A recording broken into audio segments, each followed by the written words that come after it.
3 du lundi 2 juin 2025. J'espère que vous allez bien, que vous avez passé un bon week-end et que vous avez passé une belle journée. Et nous allons attaquer tout de suite ce petit tour d'actu en faisant un petit point. Je ne sais pas si vous vous rappelez, il y a quelques jours, nous avons parlé de James Wynn. James Wynn, c'était un trader qui avait pris un long sur le Bitcoin, donc une position longue sur le Bitcoin, avec un effet de levier de x40, et il s'était fait liquider l'entièreté de sa position, ce qui représentait 100 millions de dollars de pertes. Ce qui est absolument énorme. James Wynn, qui avait pourtant juré de faire une pause après avoir perdu 100 millions de dollars et accumulé un déficit de 17,5 millions de dollars, donc je ne savais pas ça, mais ouais, un gros déficit, a pris un nouveau long sur le Bitcoin de 100 millions avec un effet de levier 140 quand même pas, à un prix moyen de 105 890. Sauf qu'il a pris cette position-là et que juste après, il affiche déjà une perte latente de 700 000 dollars. Ce qui est absolument énorme. Alors le monsieur est un peu le seum, on va pas se mytho. Donc il a carrément appelé sa communauté à l'aider financièrement en donnant son adresse USDC, donc le stablecoin de Circle, pour combattre les market makers, parce qu'il dit que les market makers sont en train de se foutre de sa gueule et que c'est à cause des market makers qu'il perd autant d'argent, et qu'avec cette levée de fonds, il remboursera de 1 pour 1 à toutes les personnes qui lui ont prêté et qui permettront de battre le marché. Oui, mais mon petit gars, là tu as essayé de faire de la manipulation de marché, ça marchera pas, je pense que tu as juste le seum. Alors oui, il y a des choses qui peuvent paraître bizarres dans toute cette histoire, mais quand tu prends des positions longues avec x40, et que tu perds, t'as juste le seum, hein. C'est normal, mais il fallait peut-être pas en prendre autant. Voilà, ça c'est le petit coup, la petite news un peu marrante. On enchaîne tout de suite, feu vert sur le staking. La SEC reconnaît enfin qu'un enregistrement n'est pas nécessaire après avoir vivement combattu le staking crypto pendant des années. La Securities and Exchange Commission, SEC, annonce que celui-ci ne relève pas d'une offre de titre. Explication de cette nouvelle lourde de sens. Super article de CryptoToast. La SEC avait combattu pendant longtemps les stablecoins en expliquant que c'était des securities, en expliquant qu'il fallait pas. Le directeur de la SEC a changé de Gary Gensler, il me semble, j'ai plus le nom du nouveau. Mais du coup, le nouveau qui a été mis ici par Trump est un pro-crypto.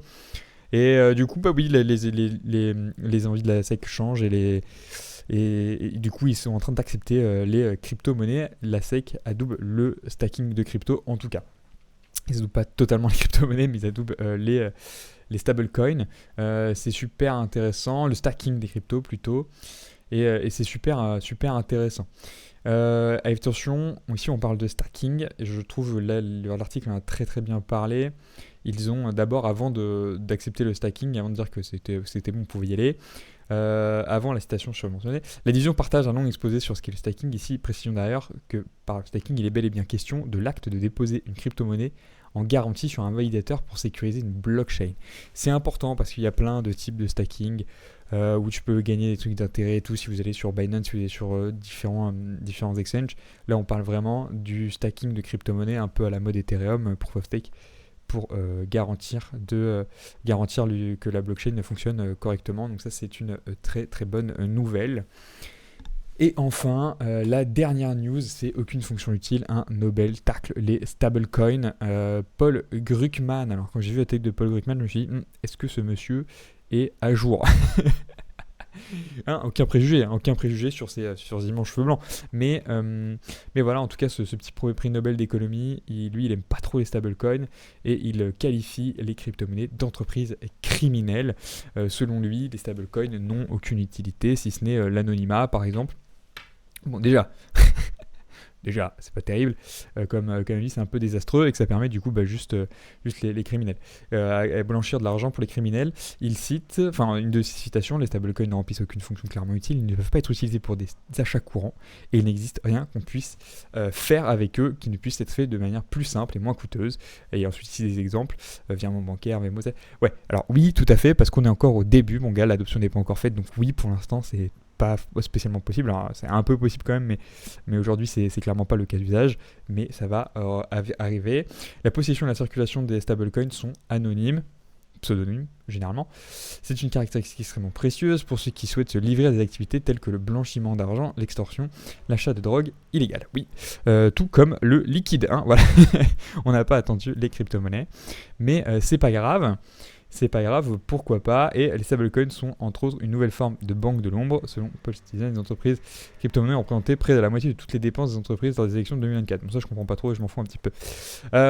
Bon, déjà, il oublie qu'il y a le Genius Act, hein. Il y a quelqu'un qui est Nick Carter, le cofondateur de la société crypto Coinmetrics, qui lui rappelle bien gentiment que le Genius Act va permettre d'encadrer la législation autour des stablecoins. Il parle, parce que Paul Krugman, il parle aussi des bank runs, il parle aussi de la panique bancaire du coup, qui peut arriver sur les stablecoins. Ça, il a un peu raison, mais on lui rappelle gentiment que le Genius Act est arrivé et que tout ce qui va être autour des stablecoins va être garanti.